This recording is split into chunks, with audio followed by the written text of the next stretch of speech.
Welcome to our tutorial on how to change your Facebook name to a single name in 2023. Let's get started. First, open the Facebook app on your mobile device. Next, tap on the three-line icons located in the bottom right corner of the screen. Now, scroll down and find the Settings option. Tap on it.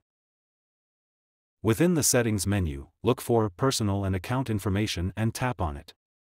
In the Personal and Account Information section, locate the Name button and tap on it. Here, you have the option to delete your last name or edit your name. Simply delete your last name and leave the field empty.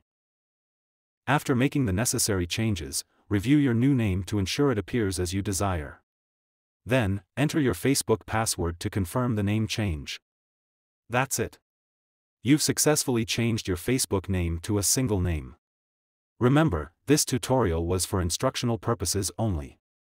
Thank you for watching.